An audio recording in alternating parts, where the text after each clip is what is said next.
pas que je suis un bon réalisateur, je dis j'ai fait un beau film, c'est beau. Certain, c'est que ce film m'a vraiment transformé. Combien de cinéma est important pour nous? Est-ce que les gens ont envie qu'on leur parle de la vie? Les cinéastes ont besoin qu'on s'intéresse à eux, vous le savez.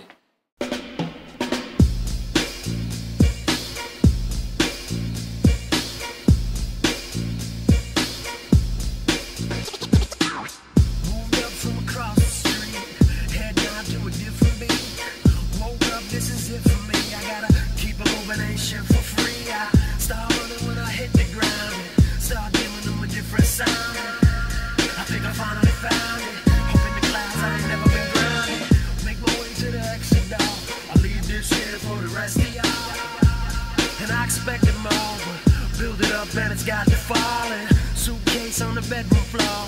One-way ticket in an empty drawer. Come send me off. I'm flying out to a different show. Give me a ticket for an airplane. Ain't got time to take that fastest train. Lonely days are gone. I'm going home. My baby just broke me. Eh bien, moi, je joue Paul qui est un détective privé, mais qui est parti en Angleterre, qui revient au pays. Et c'est le deuil, c'est la mort de ses parents, une séparation fait que Paul revient au pays. Et Paul se rappelle d'une paternité. Voilà. Paul se rappelle de quelque chose qu'il a laissé au pays et voudrait bien le récupérer. Il le savait, oui. Après, on va savoir pourquoi il le savait, pourquoi il est parti, pourquoi il n'a pas fait beaucoup plus, par lâcheté aussi, mais aussi pour d'autres raisons. Et c'est tout le fil de l'histoire, donc je ne peux pas trop en dévoiler non plus. Mais voilà, Paul... On sait pourquoi Paul est parti et Paul sait c'est ce qu'il a laissé derrière lui. Comme toutes les retrouvailles, elles ne sont jamais comme on les imagine. C'est d'ailleurs une des phrases de Paul dans le film. C'est l'histoire de ces retrouvailles. Donc il y a de la douleur quand même, il y a de la douleur, mais il n'y a pas que ça. Donc c'est toute cette complexité de... Ça ne parle pas que des retrouvailles, puisque tout est vu par le point de vue d'une jeune fille de 15 ans.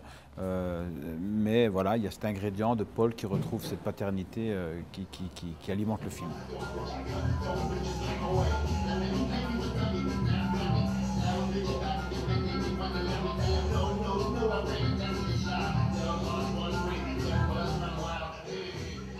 J'ai lu Sherlock Holmes et tout de suite ça m'a cassé les couilles. Non, parce que c'est très long Sherlock Holmes. Et il a toujours raison Sherlock Holmes. Et Paul, c'est pas du tout Sherlock Holmes. Il n'a pas l'intuition de Sherlock Holmes et surtout, il n'a pas raison. Voilà, donc on n'est pas du tout un personnage à la Conan Doyle, c'est vraiment un personnage d'aujourd'hui. Donc moi je me suis préparé avec Savina, on a beaucoup parlé du personnage, mais j'ai pas été voir les détectives aujourd'hui, c'est pas vraiment comme on imagine. C'est pas Philippe Marlowe, on est beaucoup dans les choses beaucoup plus terre à terre, des gens disparus, des divorces, des adultères, donc c'est pas très épique le métier de détective aujourd'hui. Il faut imaginer que Paul écoutait du rock, de la musique punk dans les années 80 et a gardé ce côté vieux rockers, mais pas rockers à la Eddie Mitchell, c'est plutôt le côté un peu rentre-dedans, donc par son métier, il lui arrive d'avoir des coups de sang, c'est quelqu'un qui peut s'énerver, qui peut avoir des colères, qui peut boire, qui a une chambre désordonnée, qui n'aime pas que la voisine le regarde par la fenêtre, et qui a parfois une attitude d'ado vis-à-vis de ça. Donc c'est vraiment un personnage pas installé du tout.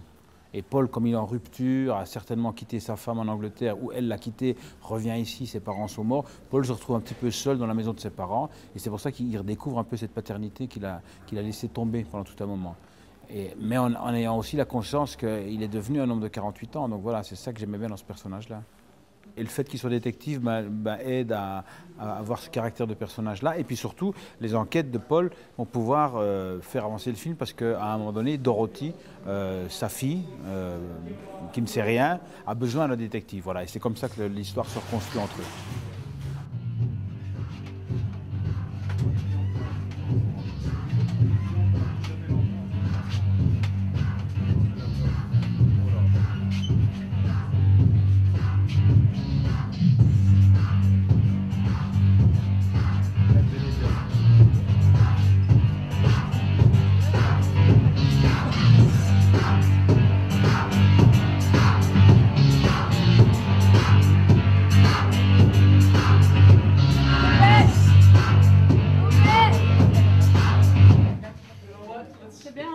Yeah, but I think the other one did it from the front.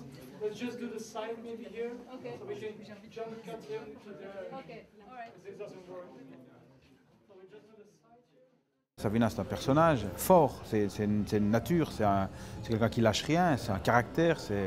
Et donc, je m'entends vraiment très bien avec elle. Et elle amène une espèce de douceur en plus sur le plateau, parce que depuis que le tournage a commencé, elle est vraiment à l'aise, on sent qu'elle est heureuse. Et donc, elle amène une espèce de quelque chose de paisible dans le travail, parce qu'elle ne lâche rien, jamais. On ne fait pas une scène où on dit bah, écoute, c'est bon pour moi. Non, non, elle ne lâche rien, on revient sans cesse sur le travail. Et donc, pour moi, c'est même pas une jeune réalisatrice, parce qu'elle a fait des courts-métrages, elle a fait une série en Angleterre, elle a du métier. J'ai pas l'impression de faire un premier court, un premier long du tout. J'ai l'impression de travailler avec juste un metteur en scène, en fait. Elle a l'intelligence de la mise en scène naturelle. Voilà, j'ai pas du tout l'impression de travailler avec une jeune réalisatrice. Savina travaille sur l'intention. J'ai jamais autant travaillé sur l'intention, sur le sous-texte, sur l'intention, sur chaque phrase, qui amène dans chaque scène, il y a tout un parcours qui est court, mais qui est radical. Et c'est cette courbe-là qu'il faut chaque fois trouver. C'est difficile d'expliquer, parce que c'est vraiment de la théorie. Moi, la théorie, ça m'emmerde. Mais voilà, il se trouve que sur les dialogues de Savina, chaque phrase a une importance. Donc on y travaille vraiment. C'est pas du tout un truc qu'on lâche comme ça, on joue et on se laisse aller. Non, au contraire, il y a vraiment une réflexion sur chaque situation, sur chaque phrase. Mais ça m'emmerde de parler de ça parce que j'aime pas la théorie, donc voilà, mais je peux pas tout expliquer, je sais pas. Non, mais c'est bien aussi de savoir que ça m'emmerde de parler de théorie, je trouve que c'est important aussi de le mettre dans l'interview. Faut surtout pas couper ça, ça m'emmerde de parler de théorie. Donc tu viens de la porte, tu suis. On va mettre des gens ici. Non, tu la cherches, si elle n'est pas là. Et puis, on va couper ici. On va mettre ici là-bas. Elle demande beaucoup de réflexion sur l'évolution du personnage. C'est-à-dire qu'on réfléchit toujours au personnage, à ce qu'il a fait, peut-être plus que dans d'autres films où à chaque fois... Parfois, on a une phrase dans un film et on ne pense pas à ce que le personnage peut penser. On le dit et les gens liront. C'est comme un médicament générique. Après, on peut interpréter plein de choses. Ici, pas. Ici, vraiment, chaque fois, il faut bien repenser où en est le personnage, à quel moment, pourquoi il dit cette phrase de cette façon-là, reparler de son vécu, reparler de son parcours, etc. C'est le genre de réflexion que j'ai rarement avec des metteurs en scène en France. Pas à ce point-là. On n'est pas dans la même approche du texte, on n'est pas dans la même approche du texte et du jeu. Ça me nourrit dans la mesure où j'apprends plein de trucs. J'ai déjà appris plein de trucs comme ça parce que j'ai pas été à l'école, donc tout ce que j'ai appris, je l'ai appris sur les plateaux. Là, je continue à l'apprendre. De passer d'un Audiard à Savina en passant par Laurent Tuel ou Laurent Tirard, on est vraiment dans des choses radicalement différentes, quoi. Et les choses fonctionnent, il n'y a pas une recette qui est mieux que l'autre. Ça dépend ce qu'on fait à manger, ça dépend à qui on le sert, tout ça importe aussi. Donc c'est bien, justement, cette diversité de façon de fonctionner, c'est ça qui est intéressant. Et forcément, je me nourris un peu de tout. Parce que je peux savoir qu'on peut travailler comme ça. Et puis après, moi, j'ai mes préférences pour ce qui est de mon travail à moi. Je ne dis pas qu'un travaille mieux que l'autre, mais par rapport à la façon dont moi j'aime travailler, je peux me dire je préfère aller dans cette direction-là. Je pense que dans cette direction-là, je serai mal à l'aise. Quand on réalise, ça demande une telle énergie, une telle concentration, mais sur le très long terme. Il faut garder le cap, c'est très long, c'est un travail de très longue échéance. Tout à coup, se mettre au service d'un film en étant comédien, c'est quelque chose de facile et un peu d'exutoire. On oublie, on fait juste le personnage. Je ne me mêle pas de mise en scène, je fais juste mon personnage, je ne parle que de mon personnage, j'étudie mes textes. Entre les scènes, je peux me permettre de faire des interviews, je peux faire un peu l'imbécile dans les loges. Voilà, tout ça, il y a de l'ordre de la récré pour moi aussi là-dedans. Et quand je réalise, je suis aussi sur le plateau. C'est pas comme si quand je réalisais, je n'étais pas du tout sur le plateau. Parce que je joue, soit je joue dans mes films, soit je joue avec mes comédiens quand je tourne. C'est-à-dire que je donne les répliques souvent dans les contre-champs, c'est moi qui donne les répliques. Plutôt que d'expliquer, j'aime bien jouer avec eux, qu'on joue les scènes. Donc, comédien, je le reste tout le temps, même quand je réalise. Mais quand je suis comédien sur le film d'un autre, je réalise pas du tout, là par contre. Et là, je me mets donc du coup c'est moins lourd à porter pour moi. Donc ça me fait du bien. Voilà. Et puis ça m'aide à redécouvrir des équipes. Ici, par exemple, c'est une équipe très jeune, donc c'est super. Il y avait plein de gens que je ne connaissais pas.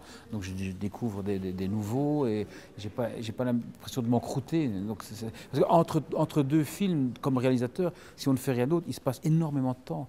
Et le métier, le média bouge très vite. Donc c'est bien de faire des films, d'être au courant de ce qui se passe, de rencontrer les gens, d'être toujours sur le terrain. C'est important pour moi. Parce que je viens du terrain, je viens pas Je viens pas de la théorie, je viens du terrain, moi. Give me a ticket for